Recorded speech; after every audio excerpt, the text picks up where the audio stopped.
Assalamualaikum warahmatullahi wabarakatuh. Kami dari kelompok triangulasi akan memaparkan materi mengenai prinsip dan langkah-langkah penyusunan karya tulis ilmiah. Sebelum kita melanjut ke video selanjutnya, saya akan memperkenalkan anggota kelompok dari kelompok triangulasi. Yang pertama ada Helda Selvina dengan NIM 2210208005.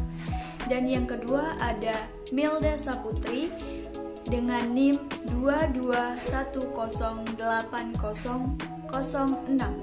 Dan yang ketiga ada Midatus Soleha dengan NIM 2210208018. Selamat menyaksikan videonya.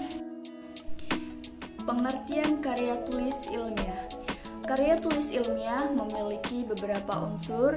Yang pertama ada ide atau gagasan, yang kedua ada fakta dan data, yang ketiga ada fenomena, dan yang keempat ada bahasa yang sistematis.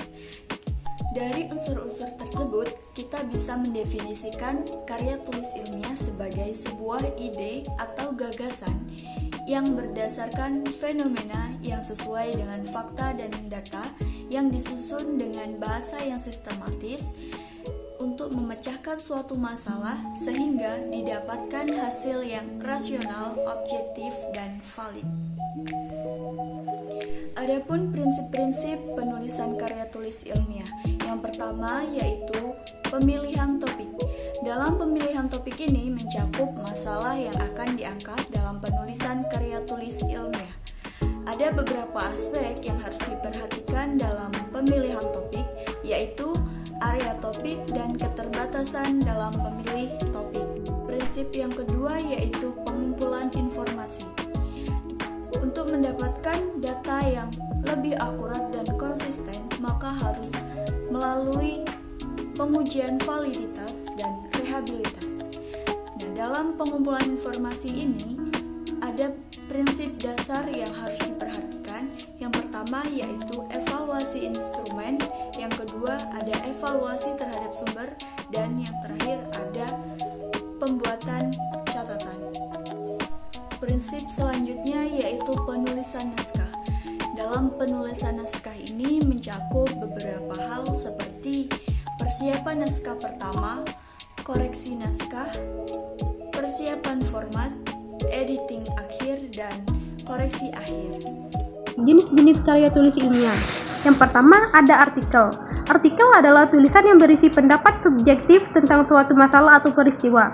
Biasanya artikel jenis ini disebut juga sebagai artikel opini yang dapat kamu baca di surat kabar ataupun majalah. Yang kedua ada makalah. Makalah adalah salah satu bentuk karya ilmiah yang menyajikan sebuah masalah. Dalam penyelesaiannya, makalah juga mengandalkan data yang ada di lapangan. Karya ilmiah ini bersifat empiris dan juga objektif. Dalam penyajiannya, makalah biasanya dipresentasikan dalam sebuah kegiatan seminar. Yang ketiga ada skripsi. Skripsi adalah karya ilmiah yang dibuat oleh mahasiswa untuk mendapatkan gelar sarjana atau S1. Skripsi merupakan karangan ilmiah yang ditulis oleh mahasiswa sebagai bagian dari persyaratan akhir pendidikan akademiknya. Yang keempat adalah kertas kerja atau work paper. Pada dasarnya sama dengan makalah, namun dibuat dengan analisis yang lebih mendalam dan tajam, serta dipresentasikan pada seminar atau lokal karya yang biasanya dihadiri oleh ilmuwan. Yang kelima ada paper. Paper adalah sebutan khusus untuk makalah di kalangan mahasiswa dalam kaitannya dengan pembelajaran dan pendidikannya sebelum menyelesaikan jenjang studi diploma S1, S2, atau S3. Sistematika penulisannya pun sama dengan artikel dan makalah, tergantung panduan yang berlaku di perguruan tinggi yang bersangkutan. Selanjutnya ada tesis. Tesis adalah karya tulis ilmiah mahasiswa untuk menyelesaikan program studi S2 atau pasca sarjana yang bersifat lebih mendalam dibandingkan dengan skripsi. Tesis mengungkapkan pengetahuan baru yang didapat dari penelitian yang dilakukan individu yang bersangkutan. Yang ketujuh adalah disertasi atau PhD. Tesis diperuntukkan bagi mahasiswa program S3 atau tugas akhir untuk meraih gelar doktor. Langkah-langkah penulisan karya ilmiah. Yang pertama, menentukan topik atau tema penelitian. Langkah ini sangat penting karena topik merupakan inti dari semua isi tulisan yang akan disampaikan kepada pembaca. Yang kedua, membuat kerangka penelitian. Kerangka penelitian untuk memandu saat melaksanakan proses menulis karya ilmiah. Yang ketiga, mengumpulkan data. Bahan-bahan yang dikumpulkan sebaiknya yang relevan dengan tema maupun topik yang ditulis. Yang keempat, survei lapangan. Bertujuan untuk mengamati objek yang diteliti dengan menetapkan masalah serta tujuan. 5. Menyusun bibliografi. Bertujuan untuk mengetahui sebuah pustaka yang pernah diterbitkan. Keenam, menyusun hipotesis. Untuk prediksi sebelum mengamati objek penelitian.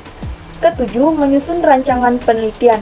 Untuk penelitian yang akan dilaksanakan. Kedelapan, percobaan sesuai metode yang dirancang. Peneliti harus melakukan percobaan sesuai yang signifikan. Pengamatan dan pengumpulan data, analisis dan interpretasi data, yang terakhir, memutuskan kesimpulan dan teori. Demikianlah materi mengenai prinsip dan langkah-langkah dalam penyusunan karya tulis ilmiah. Semoga bisa bermanfaat bagi teman-teman sekalian ya. Terima kasih sudah menyaksikan video ini. Jangan lupa untuk like, subscribe, share, dan komen. Wassalamualaikum warahmatullahi wabarakatuh.